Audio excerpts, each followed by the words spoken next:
Convenience sampling, ये एक तरह का नॉन प्रोबेबिलिटी सैम्पलिंग मेथड है।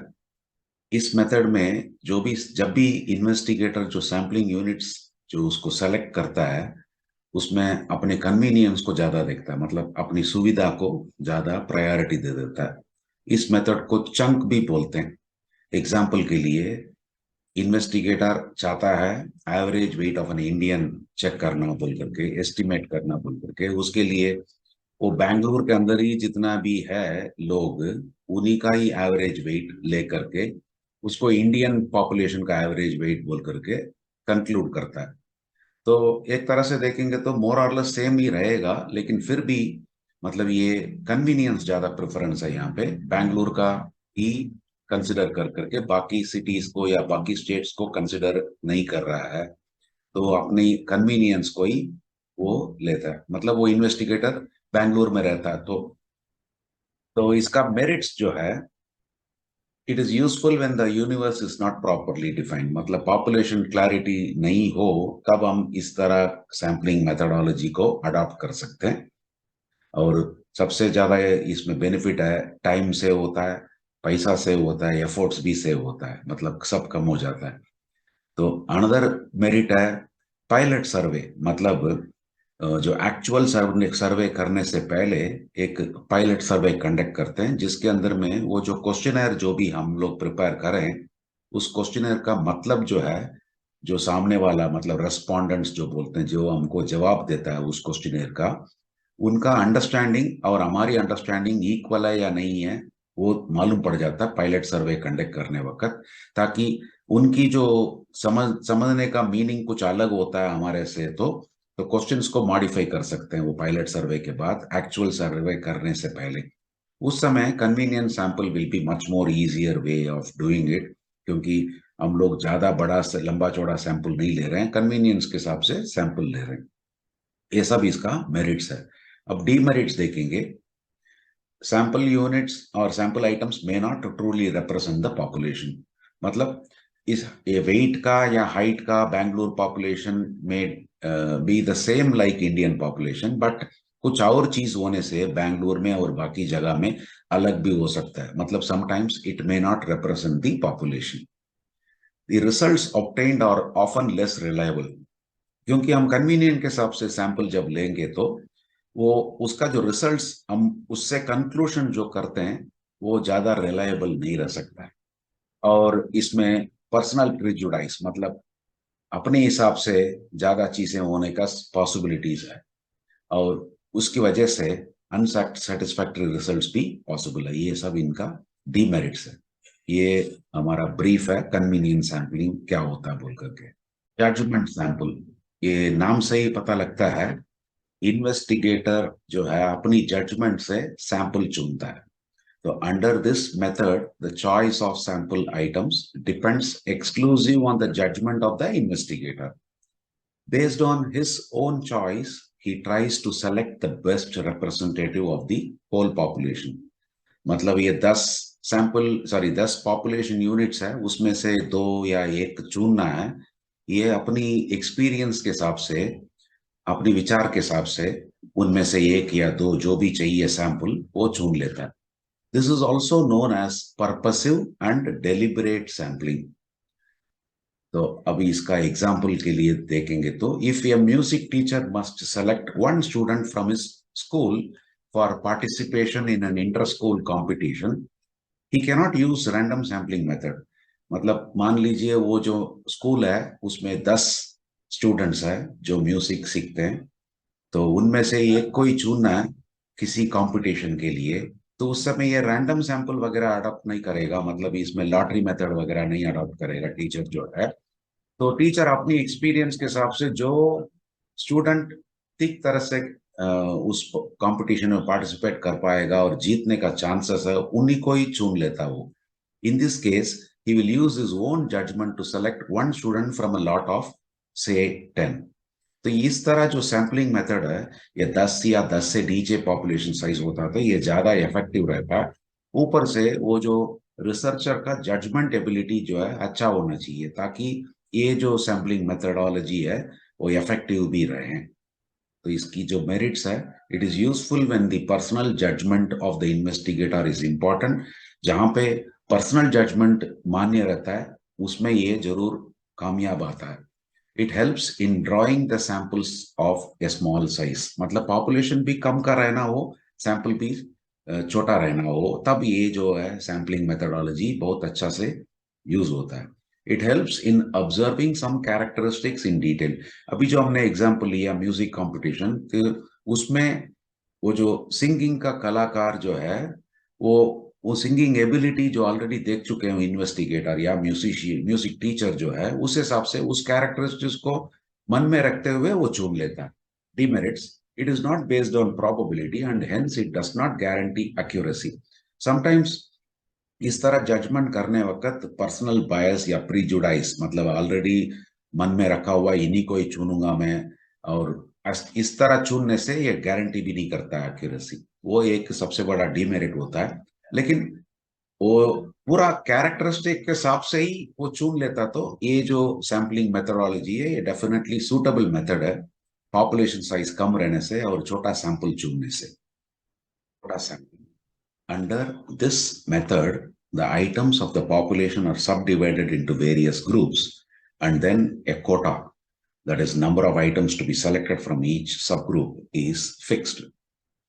Suppose मतलब हम एक कॉलोनी के अंदर में कोई सर्वे कराना चाहते हैं, तो फिर हम क्या करते हैं, वो गवर्नमेंट डिपार्टमेंट में जा करके उस कॉलोनी में टोटल पॉपुलेशन कितना है कर करके समझ लेते हैं। समझिए वो हमको मिलता डेटा 1 लाख जना रहते हैं बोल करके, तो 1 लाख का ब्रेकअप हम समझ लेते हैं उन्हीं डिपार्टमेंटों से। मतलब समझिए 50,000 मतलब 50,000 लोग जो है मिडिल एज्ड पीपल है, और 30,000 लोग जो है यंगस्टर्स है, और 20,000 लोग जो है ओल्ड एज पीपल है। मतलब हमें ये मालूम पड़ता है, वो जो रेशियो प्रपोर्शन मालूम पड़ता है, 30% लोग जो है ओल्ड एज है, 50% लोग जो है मिडिल एज है, और 20% लोग जो है यंगस्टर्स है, या 30-20 वट एवर इट इज। तो उस हिसाब से हम उस पॉपुलेशन का जो प्रपोर्शन है उस हिसाब से हम सैंपल भी कलेक्ट करते हैं, उसको हम बोलते हैं quota sampling. However, within the quota, the selection of sample units depends upon personal judgment of the investigator. तो ये जो पॉपुलेशन का ब्रेकअप हमें मालूम पड़ने के बाद, मतलब 30,000, 50,000 और 20,000, तो हम उसके बाद में हम कोई रैंडम सैम्पलिंग वगैरह अडॉप्ट नहीं करते हैं। कन्वीनियंस के हिसाब से हो या जजमेंट के हिसाब से हो, हम उसका सैंपल जो है चुन लेते हैं। तो ये एक और नॉन प्रोबेबिलिटी सैम्पलिंग का मेथडोलॉजी है। तो एग्जाम्पल यहाँ पे दिया हुआ है, in a survey of act cable TV users the interviewers may be told to interview 100 people living in a certain area.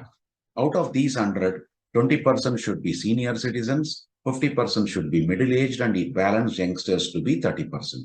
Within these quotas, the interviewer is free to select the people to be interviewed. मतलब ये हमने जो example लिए थे, हमने कोई सा भी सर्वे बोला, यहाँ पे स्पेसिफिकली एक्ट केबल टीवी वो चाहते हैं कुछ इंटरव्यू करने के लिए 100 लोगों का, तो इसका मतलब वो 20 लोग चुनेगा सीनियर सिटीजन्स में, 50 लोग चुनेगा मिडिल एज में, और यंगस्टर्स को 30 लोग चुनेगा। तो वो जो चुनने का जो तरीका है उसके लिए वो या तो कन्वीनियंस अडॉप्ट करेगा या जजमेंट अडॉप्ट करेगा। इनमें मेरिट्स क्या है? It provides satisfactory results if quotas are allocated objectively.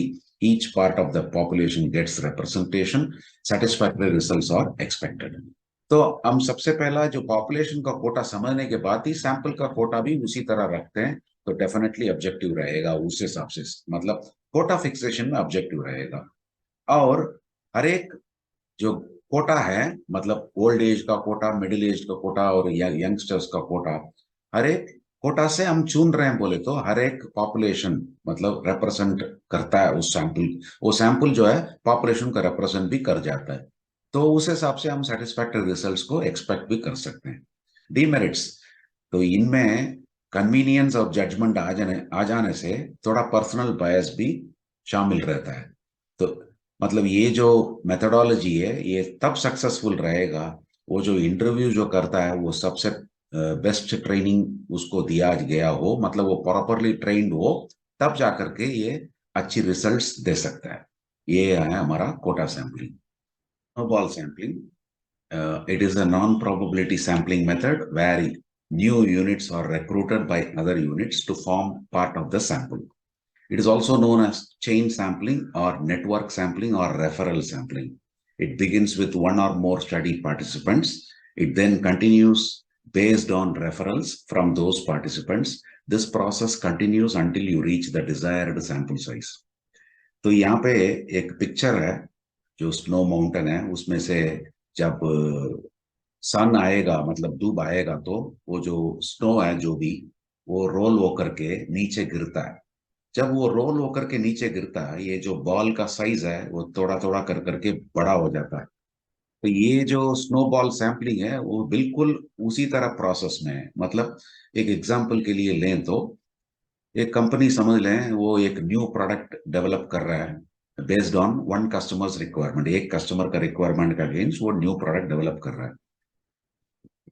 सब कुछ डेवलप होने के बाद में जब अल्टीमेटली ऑर्डर मांगने जाता है तो उसको अपनी जो डिजायर्ड क्वांटिटी ऑफ ऑर्डर है, मतलब 10 टन समझ लीजिए उसको चाहिए, कंपनी को चाहिए, लेकिन वो अपना कस्टमर से उसको खाली जो है 3 टन ही ऑर्डर मिलता है। तो बैलेंस 7 टन रहने से ही ये जो है कॉस्ट वाइज इफेक्टिव रहेगा वो प्रोडक्ट बनाने के लिए। तो वहां पे आकर के वो फंस जाता है, क्योंकि ये 3 टन बनाएगा तो वो जो कॉस्ट जो भी उसने प्लान किया वो कॉस्ट में वर्कआउट नहीं होएगा। तो वो जो 10 टन बनाने से ही कॉस्ट वर्कआउट हो जाता है। तो वो जो एडिशनल 7 टन के लिए वो क्या करेगा, इमीडिएटली वो जो कस्टमर है जिसके लिए वो नया प्रोडक्ट बनाया उनसे मांगेगा कुछ और सिमिलर कस्टमर्स को रेफर करने के लिए। इसके लिए इसको हम रेफरेंस और रेफरल सैंपल बोलते हैं। या एक कस्टमर से हमें मिलता 4, 4 से मिलता हमें 8, 8 से मिलता समझ लीजिए 12, लाइक दैट वो चेन होकर के बढ़ते जाता है। या रेफरल्स में एक एक कर करके रेफरल्स मिलने से वो जो हमारा डिजायर्ड सैंपल है वो मिल जाता है। मतलब शुरू में हम 3 टन का ऑर्डर ही मिला, लेकिन अल्टीमेटली वो जो पहला कस्टमर जो रेफरल्स देने से सब्सिक्वेंटली हम उन कस्टमरों के पास में जाते हैं, फिर अपना प्रोडक्ट के बारे में एक्सप्लेन करते हैं, फिर उनसे थोड़ी क्वांटिटी का ऑर्डर लेते हैं, वैसे उनसे फर्दर रेफरल्स मांग लेते हैं, तो उनसे हमें ऑर्डर मिलता है। तो इस तरह करने से 10 से ज्यादा भी क्वांटिटी मिल सकता है। तो यही यहाँ पे ब्रीफली एक्सप्लेन किया हुआ। It is a widely employed method in qualitative research, specifically when studying hard to reach populations. मतलब कौन कस्टमर है हमारा प्रोडक्ट के अगेंस्ट में वो हमें मालूम नहीं पड़ता था शुरू में, तो हम रेफरल्स आई मीन उन कस्टमरों से बाकी रेफरेंसेस मिलने से ही हमें अच्छा ये भी कंज्यूमर्स यूज करते हैं बोल करके हम उधर में जाते हैं। These may include populations that are small relative to the general population, geographically dispersed populations, populations possessing a shared characteristic of interest. इस पर्टिकुलर एग्जाम्पल जो हमने लिया सभी को वो जब प्रोडक्ट हमने डेवलप किया वो कॉमन इंटरेस्ट रहता है, तो शेयर्ड कैरेक्टरिस्टिक ऑफ इंटरेस्ट। तो ये एग्जाम्पल के लिए वही दिया हुआ है यहाँ पे अभी जो हमने डिस्कस किया। A manufacturer developed a new product against the requirement of a single customer. After developing the product, they could not get the required minimum order from that customer. Hence, they took referrals from that customer, that is, furthermore new customers, so that they can approach them. Idea here is to build the sample size using the referrals till they get the desired order quantity. इसी के बारे में हमने discuss किया था शुरुआत में। ये हमारा स्नोबॉल सैंपलिंग का मेथोडोलॉजी है।